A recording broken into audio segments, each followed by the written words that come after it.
ain't nothing at all. About 200 rock fans are at a rock show. Welcome to the Community Broadband Bits podcast from the Institute for Local Self-Reliance. I'm Lisa Gonzalez. Tullahoma, Tennessee is home to LightTube, offering triple play to residents and businesses, and recently adding 1 gig service. Brian Skelton, General Manager of the Tullahoma Utilities Board, talks with Chris this week about the network's growth and its success. LightTube provides unique local channels on its television service and also refuses to offer what he calls gimmick prices. Tullahoma Utilities Board regularly raises speeds without raising rates. Here are Chris and Brian. Welcome to another edition of the Community Broadband Bits podcast. Today I'm talking with the General Manager of the Tullahoma Utilities Board, Brian Skelton. Welcome to the show. Thank you, Christopher. Appreciate it. I'm really excited to get a better sense. We spoke with Clarksville recently. We're slowly making our rounds across Tennessee. Maybe you can start by telling us a little bit about Tullahoma and where it's located. Sure, be glad to. Tullahoma is a mid-sized town in southern Middle Tennessee. We are equidistant, about 65 miles from Nashville, Chattanooga, and Huntsville. So if you drew a dot in the middle of those 3 cities, you would basically have Tullahoma. We're about 12 miles off the interstate, so we don't have an interstate highway to bring manufacturing here. It is a technology community. We have Arnold Engineering Developmental Complex, which is adjacent to Tullahoma. They have about 2,000 employees. It's the largest wind tunnel complex in America, maybe in the world, I can't remember. Lots of engineers, scientists, technology people working there. We do have a moderate amount of industry in town. Goodrich Landing Gear, which has since been bought out by United Technologies. It's probably our largest manufacturer. They make landing gear for various aircraft, and we are a regional medical center for this part of southern Middle Tennessee. Our hospital complex is the largest within about 45 miles. The reason you're on the show is because you're doing some interesting work with fiber optics and offering internet access. Maybe you can just tell us briefly what the utility does in terms of communications. Well, we are... First of all, we are an electric, water, and wastewater provider for the city of Tullahoma and some adjacent communities outside of Tullahoma. And we recently, I guess back in 2007, the board made the decision and we served our first customer, telecommunications. We billed our first customer in January of 2009, and we offer triple play services via fiber to the home. We're a GPON system. And we offer telephone, internet, and television. Okay, so now that we know where Tullahoma is and a little bit more about the community, let's go back in time and learn a little bit about why you decided to get into the communications business. Tullahoma Utilities Board had looked at going into the telecommunications business in the late 90s, around 2000. It would have been an HFC build-out, and the city at that time decided not to move forward. And I came to Tullahoma Utilities Board in April of 2006, and that's one thing the board wanted me to look into was the feasibility of building a fiber-to-the-home telecommunications system. So we started working on that in late 2006. Went through a feasibility study, got approval from our board unanimously, got approval from the city board in April of 2007, and sometime late that summer we went through the process of issuing $16.9 million in bonds and started with RFPs to build the system out. In between the fall of 2007 and the, I guess, late summer to fall of 2008 is when we built the system out. We put, I think, approximately 200 miles of fiber in. We are an all-fiber system. We service the city limits of Tullahoma, and we also service a few hundred customers outside the city. As you probably know, state law in Tennessee is written to where electric municipal utilities can serve broadband, but they can only serve their electric customers. Right. So if it's a customer outside the city, if it's someone outside the city that's not a TUB electric customer, we cannot provide them with telecommunication services. And we branded our system, the brand of our telecommunication system is LightTube, LIGHTTUBE. And in the logo, the TUB is a different color because it's also the acronym of the parent company, Tullahoma Utilities Board. Right. I've enjoyed that. You get some of the mixed capitals going on as well. Right. So it's always interesting to me to reaffirm the way in which utilities often move forward on this, which is that you're rather cautious. You started off by, before you even got there, the utilities board looked at doing something because even back in the 90s, it was apparent that there was a need, and the utility evaluated doing a cable system and decided that it wasn't quite right for them, and then they came back in later years and found that the numbers did work out to do this fiber system. And so I always like to make sure we hit that part of the story, because some of the opponents of governments doing this is that they just jump in and they don't look and they don't know what they're doing, which is totally rebutted by the actual practice of what we see.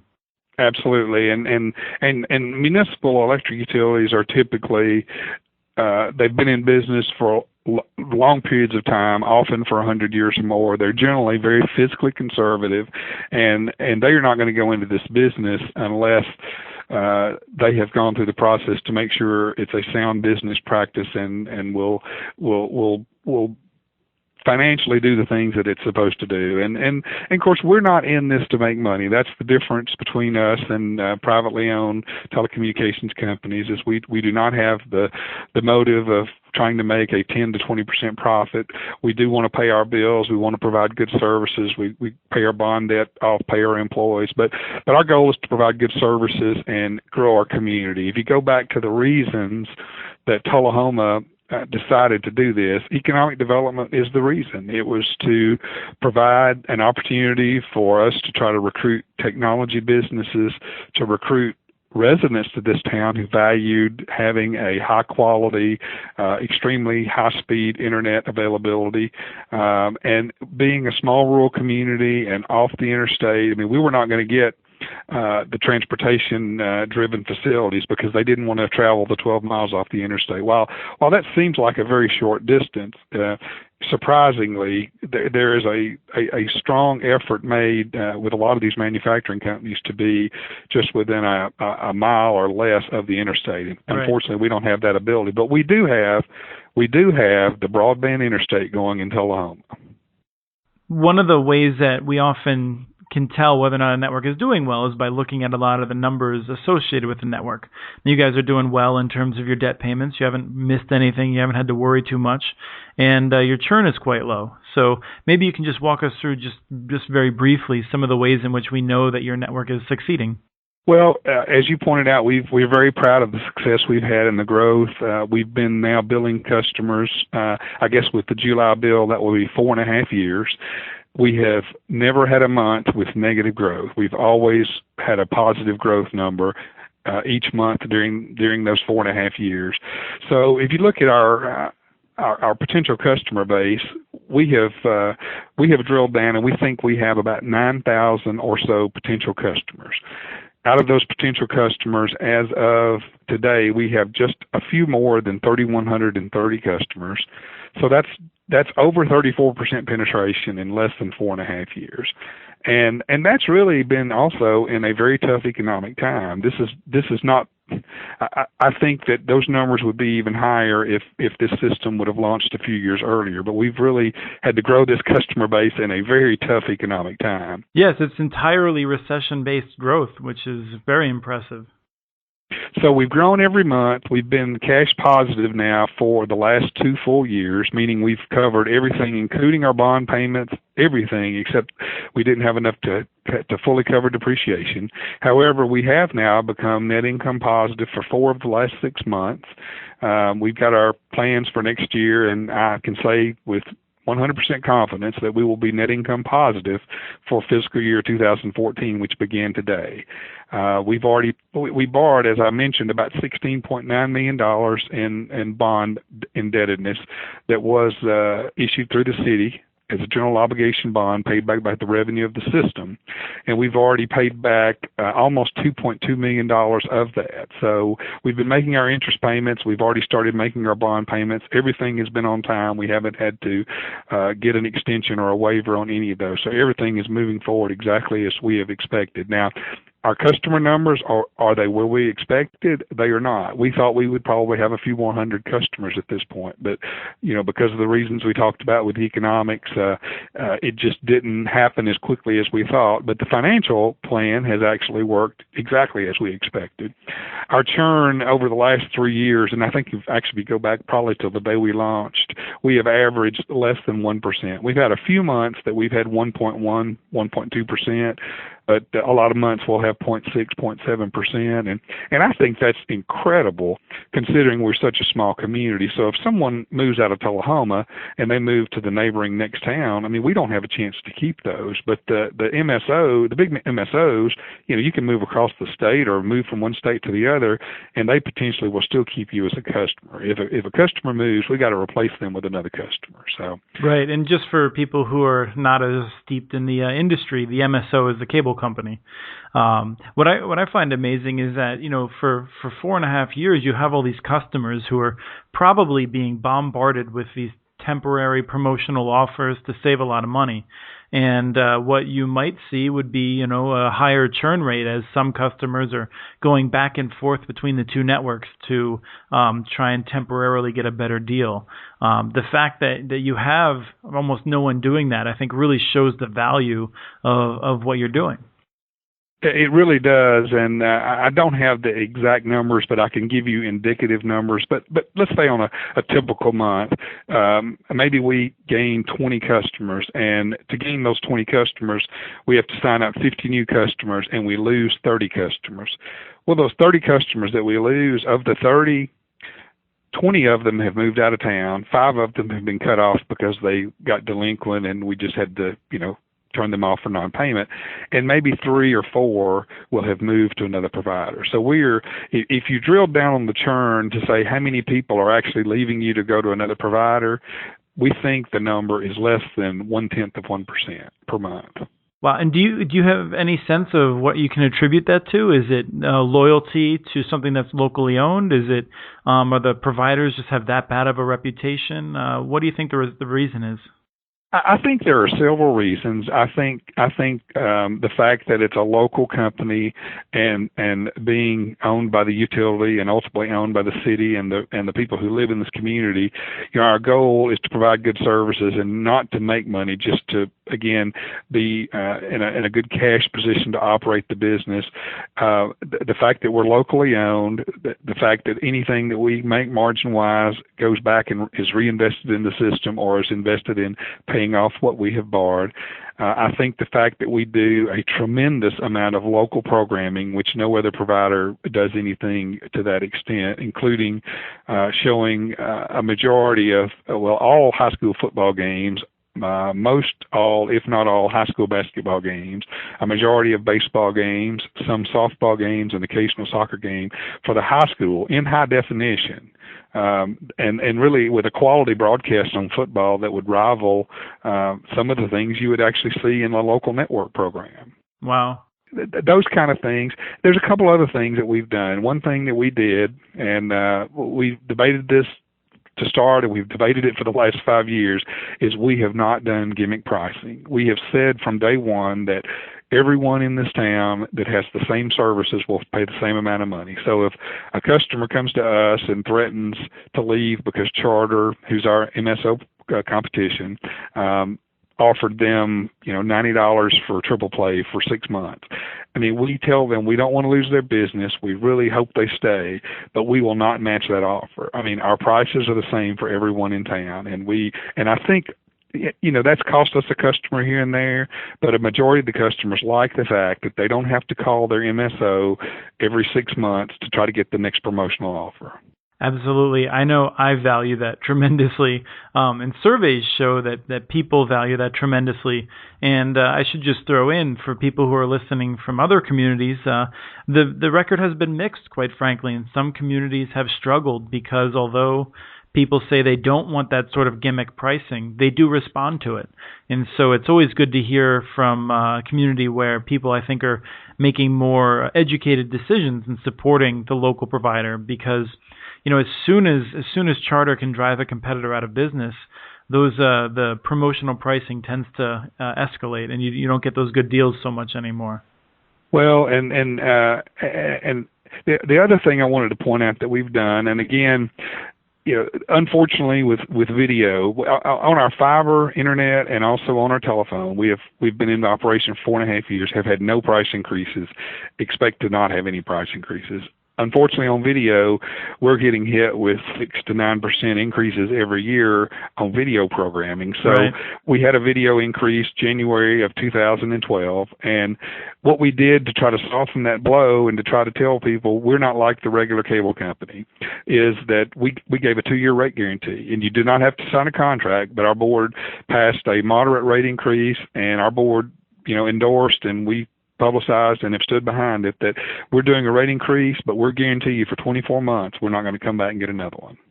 That's terrific, and I just really have to salute the not raising the prices on the phone and the internet, because it's been hard times for everyone, people living on fixed incomes. It's really terrific to have a utility that can keep the pricing affordable. Now, what you didn't mention, and I know is true, is that even as you've held the pricing steady, you've increased the capacity of the internet connection. And I don't know, I wouldn't be surprised if you'd added features to the telephone package while you were doing that. Well, we did change wholesale phone providers, and we did add some features to telephone about 1.5 years ago, because our residential package for telephone is $31.95 a month. That's the only thing we offer is that price, but it comes with all call features. It's about a list of about 25 call features, including voicemail, for that price. Now, if you get triple play, you get about an $18 discount, so you can basically take $6 off that service if you get triple play service. We offer the same exact thing on the commercial telephone side, and this is what's phenomenal. We've had so much success on the commercial telephone side is for $29.95. If you sign a 3-year contract, you get a commercial telephone line with all call features, including unlimited long distance. Wow. That's got to be very popular among the local businesses. Well, it is, and we've had lots of success with that, and we're happy that we're saving our customers, both residential and commercial, lots of money. In fact, we've done some studies, and I don't have the number right in front of me, but we certainly estimate that we save our businesses, we think, in the somewhere in the neighborhood of $1 million a year. Now, that's a combination of how much they're saving by going to us, and also a combination of what they're saving because the competitor has sharpened their pencil and is offering them the kind of offers that people that don't have this competition don't have. I mean, they don't. If you go one city away from us where there's not competition, they don't get the same offers that our residents and businesses do. In addition to all those savings, you're also contributing more money to the community because I'm sure you pay the in lieu of taxes fees to the city. I'm sure the schools are getting a much better deal. You said when we were talking previously, you said that the schools get a gigabit between each facility. I'm sure that the savings to the community and the benefits go far beyond even that $1 million that you mentioned. Well, we do, and we certainly are offering them. We're offering them speeds that are much greater than they can get anywhere else. And I'll talk a little bit about our speeds. You mentioned gigabit, and we launched gigabit about a month ago, and it's new. It's priced at $299.95 a month, so it's $300 a month. It's not for everyone, and we think it will be slow in adding those customers, but there are going to be some customers who end up signing up for it. But what we wanted to do, as I said, we are doing this for economic development, and we wanted to be able to show, hey, we can offer gigabit, and we certainly can offer you anything less than that if you want it. So, technology companies are out there. We want them to know that Tullahoma is ready for their technology company to come here. The upload speeds of fiber are such a differentiator. I mean, I know that coax is getting better on download, and even DSL is getting a little bit better, but none of them have the capability to do the kind of uploads that we're looking at. Our board just approved last month. We reduced. We had what was a 100 meg down, 50 meg up residential package that was $150 a month. Well, last month our board approved us reducing the price on that to $99.95 a month, and we bumped the uploads to symmetrical, so it's 100 meg symmetrical now for $99.95 a month, and that is a phenomenal internet package for $100. Yeah, it sure is. I pay Comcast on the order of $80 a month for what they advertise as 60 by 10. They do an okay job of hitting that target, but boy, I'd sure like to pay just a little bit more and get a whole heck of a lot more speed. Well, and if you go down one level, which is to me our most economical package for someone who really wants really great bandwidth, we have a 60 meg down, 30 meg up package that's $59.95 a month. And to give you an example of what we're trying to do to help our community, that package launched at 20 meg down, 5 meg up. Then we bumped it up to 30 meg down, 10 meg up, then to 40 meg down, 20 up, then to 50 meg down, 25 up. So over the last 4 years, we've given all of our customers this speed increase at no extra cost. Yeah, over that time period, I'm just thinking, Charter probably raises their prices in the surrounding community every time that you are increasing your speeds, but never increasing your prices. Well, we're just trying to do what's right for our community, and internet is going to continue to become faster and more affordable for customers, and on the business side, we've got quite a few customers that are taking advantage of 50 and 100 meg symmetrical offerings that are hosting web servers here in town. We've got one technology company that hosts all of their engineering drawings for around the world here in Tullahoma, and everybody from around the world can access that. And they've got to have a pretty big and certainly a reliable pipe to be able to push that information back out to their other offices around the world. Right, and I think one of the most interesting pieces of these networks is the demand from nearby communities. And as you had mentioned, Tennessee law prohibits you from expanding no matter how much nearby communities really want to see you expand your service, and no matter how much you may want to expand or may want to have that option available to you in the future. It's not on the table, but I'm sure you get calls from people regularly saying, please sign me up, who are outside your service territory. Well, we do, and not only people that are just outside of the perimeter of our service area, but we get calls from neighboring towns in Winchester and Lynchburg and Manchester, who are all 10 to 15 miles away. And of course, we don't have the ability to serve them. The group of fiber municipal utilities in Tennessee has been active for several years trying to get some relief to at least be able to service some of these customers within a limited area outside of our communities. And so far we have had no success in doing that. We're certainly having to fight in the legislature against the two big MSOs, Charter and Comcast, who are in Tennessee, and also AT&T. But we will probably try to pursue that again. And I don't think, speaking for Tullahoma, we don't have a goal to go out and service an area that's 20 miles away from here, but we would like to be able to service, some businesses that are really close to our service territory, where we could extend, fiber a short distance and maybe pick up, some good customers and some customers that offer some economic development value. There's an example of a machine shop that's here just outside of our service territory, probably within maybe less than a mile, and they would like to have much better, more robust internet, and we just don't have the ability to do that. There's also a joint industrial park that's about 4 miles from our service territory that actually the city of Tullahoma and the county and the adjacent city of Manchester have all put money into developing, and they do now have I think cable-based internet, but we would like to, be able to provide fiber out there so they could really go after technology companies that might want to come in there and open. Well, we hope that changes in the near future. Is there anything else we should know about Tullahoma?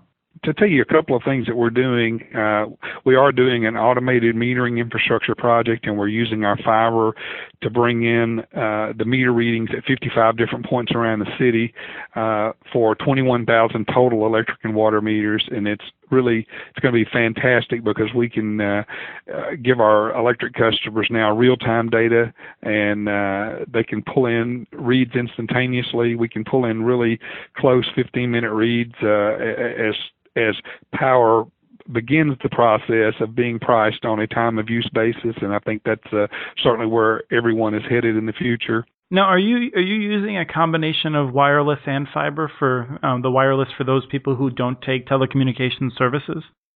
We are, and we're actually using it even for people that are. We're using the fiber to pick up readings at 55 collectors around town, and we're using a wireless mesh system to go from meter or either meter to collector or just meter straight to collector. Okay. And I think the last I heard, about 80% of our meters, electric meters, read directly to a collector, so they don't even have to hop from one meter to the next to get to the collector, because we put enough collectors out there to be dense enough to get a quicker reading ability. Okay. But this is going to be, we're in the very final stages of doing that. I think we only have maybe 100 or 150 electric meters left, and we'll be utilizing that system very soon. We're already utilizing, just not fully.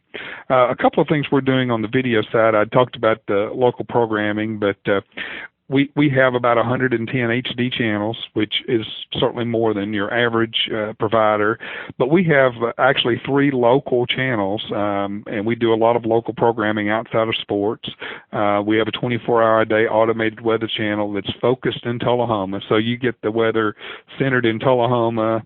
It gives you weather in the surrounding communities that you might be traveling to that day. So you don't have to go to the weather channel and wait for the local on the 8s. And we do have a couple of local high-def weather webcams of our airport and our civic center here, and they've proven very popular. People can tune in and see what's going on at the airport. I flipped over yesterday, was eating lunch or dinner, and had the webcam on at the airport, and here comes a skydiver. We have a skydiving school at the airport, so I got to see a skydiver come into the airport. But anyway, and one other thing on the business side, in addition to just offering internet, we can offer point-to-point VLAN service, and we do a lot of that in town.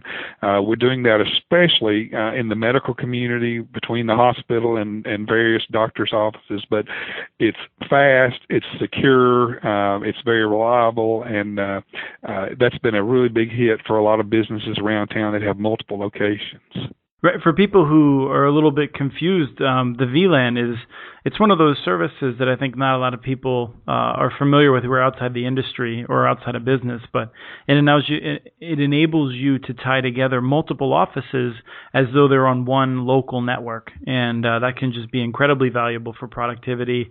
Unfortunately, a lot of times, because it's such a business product, it's priced very high by incumbent operators, and so a number of municipalities are able to keep the prices much lower, and that's just a tremendous benefit, especially for those small businesses that have multiple locations.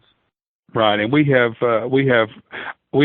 more than one option for less than $100 a month, and typically, as you probably know, oftentimes, just to get a VLAN connection, you're talking several $100s a month. So it's really been popular. But I guess in conclusion, this has been a really good thing for our community, from a growth perspective, from a community pride perspective, just the ability. We built this for the internet and the telephone to some extent, and the TV was really something that we had to build to make it work financially. And on the residential side, certainly the TV has been extremely popular because of the high def and the local programming. But it's just been a great thing for community pride. It's been great for saving both our businesses and our citizens. We think a tremendous amount of money. And being locally owned, if they want to come in and see me as the manager, if they want to talk to someone face-to-face, they can do that. We're open 8-9 hours a day. We have a board of directors that meets once a month. If they're not happy with something, they can come to that board of directors. If you're dealing with one of the other companies that we're talking about, good luck on that. Right, that's something that we often think about, being from an organization called the Institute for Local Self-Reliance.